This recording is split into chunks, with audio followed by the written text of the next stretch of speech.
No, the other one which is free. This book here. This book. Let me see this one. Is the revised King James version. It was revised. It went through 5 major changes. You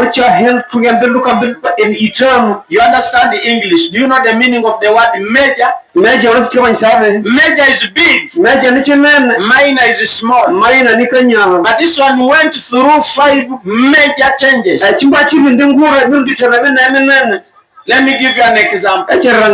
Supposing your grandfather died and wrote a will and left that will. Then your grandfather made a major change in that will.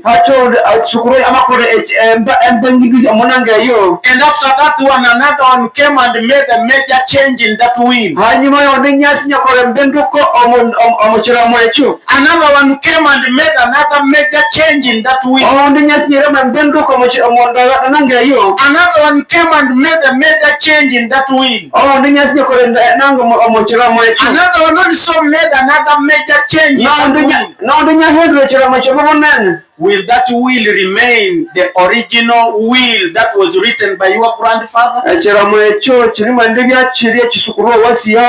it has already gone through 5 major changes. So this is the book that went through 5 major changes. Until in the year 1611, King James called the scholars. They assembled in Nicaea, and they had to go through these changes.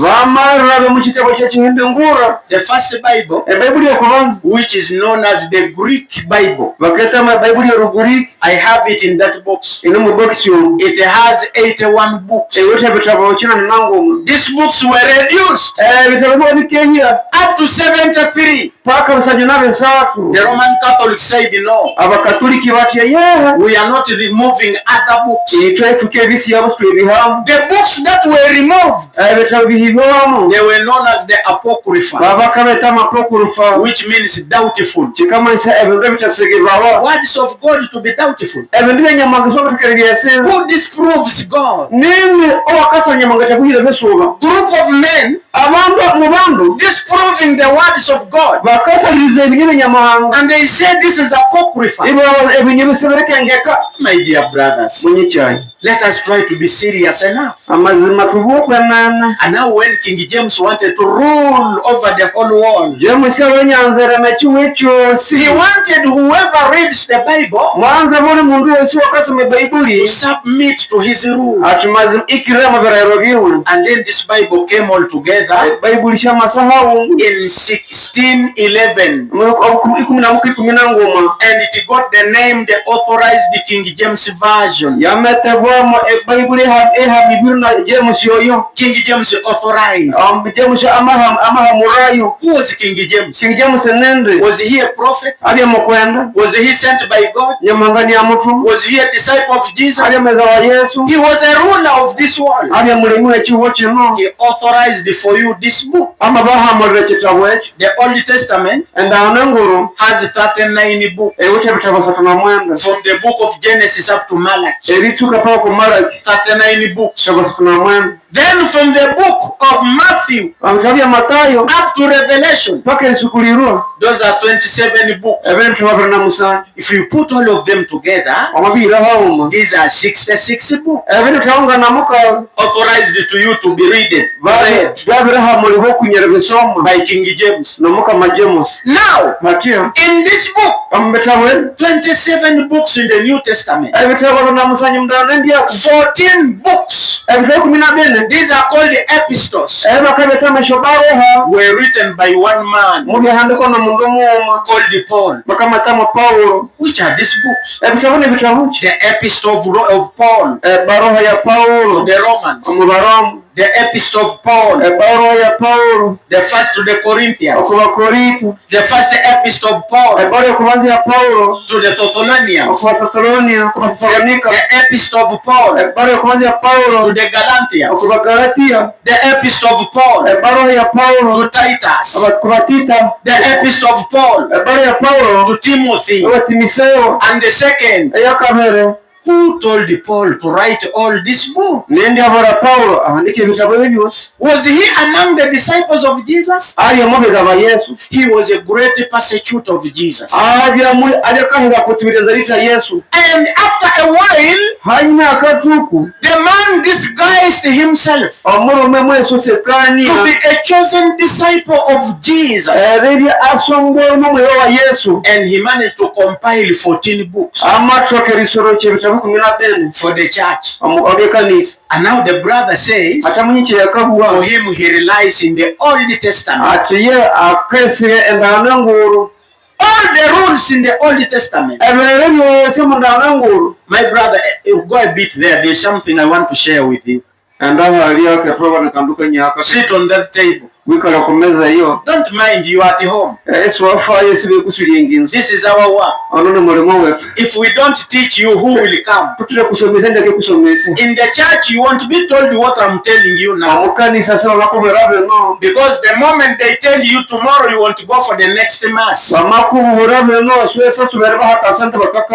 have to tell you here. My brother, do you believe in whatever is written in the Old Testament?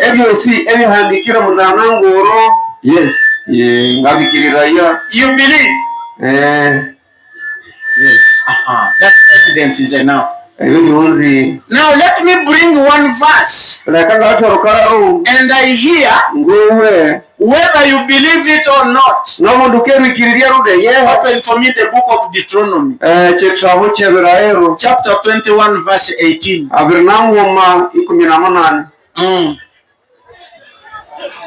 Ekyamateeka 20:18 wagamba omuntu bw'abanga ne mutabani we omukakanyavu omujeemu atakkiriza kugondera eddoboozi lya kitaawe newankubadde eddoboozi lya nnyina. Listen, slowly.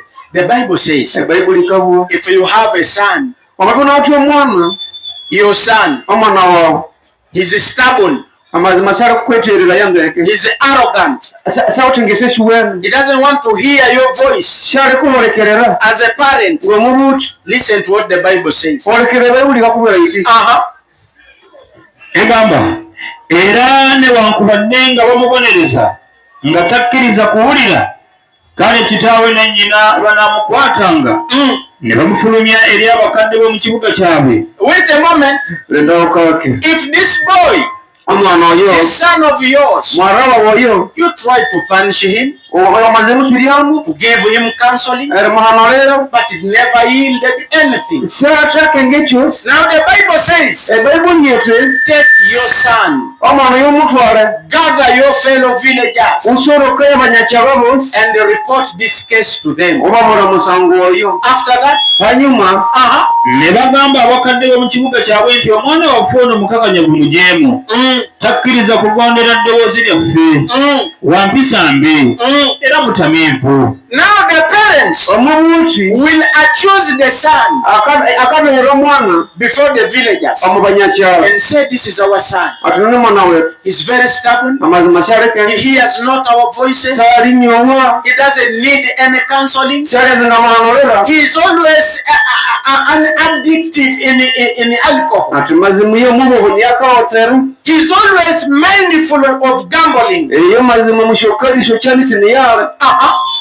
Egamba nti abasajja bonna ab'omu kibuga kyabwe ne bamukuba amayinja okumutta. Then all the men in the town should pick stones and help these parents stone this boy to death. Continue. W'onojjanga bw'omubi okuva wakati wo, That is the way you will remove. You will erase sin amongst you. Do you believe in that verse? Before you answer, you read. Wait a moment. Don't say. Before I read. Wait a moment. Please. Don't try to challenge what you said you believe in. You said yourself. Wait a moment. Give the microphone. You said you believe in the Torah because of the Sabbath. Whatever is in the Torah you believe. And he mentioned the books of the Torah. Didn't you mention? Didn't you mention? I mentioned for me once again. Genesis 1, Exodus 2, Leviticus, Numbers, Deuteronomy. Then read for me Acts. Where was I reading? Where was I reading? Read for me Acts. Give back the microphone. Read for me Acts 30. No. I don't want to read in the Acts because you believe in the Torah. And the verse that I brought is in the Torah. Acts of Apostles was written by Paul, whom you reject. Now I've brought a verse. In the Torah, the Torah says, whoever has a stubborn child, bring him out, call your fellow villagers, report the case to them, they pick stones, stone him to death. Do you believe in that verse? Again you say read the Acts. Why? Answer me in the Torah. Using my Bible. What am I reading? I'm going to use the Bible to answer you. What am I reading? I'm going to use the Bible to answer you. Give him the microphone. This man here, he disguises like he knows the Bible, but you don't know. How can you say you believe in the Torah? I read the verse, then you start running to the New Testament. He read the verse here yesterday in the book of Matthew 15:7, that until the heavens and the earth perish, not even one letter from the Torah will be done away with. Today I'm reading what you call the Torah, and you are running away from me. Do you have the truth in you for sure? Or you are just dramatizing? We want to know. Now I'm asking for the last. That verse we read. You believe in it, yes or no? If I'm acting badly, I believe. If I'm acting badly, I don't believe in it. But if I'm acting goodly, I believe in it. I act goodly, I believe in it. What do you mean? Can you rectify your language? What do you mean by acting goodly? I believe in it. Acting badly, I believe in it. Which? What me well? Unasana elibuzabuzya. Ndingali asa elitalenga shake. Number when verses, we are using the truth. Now we are so many acts.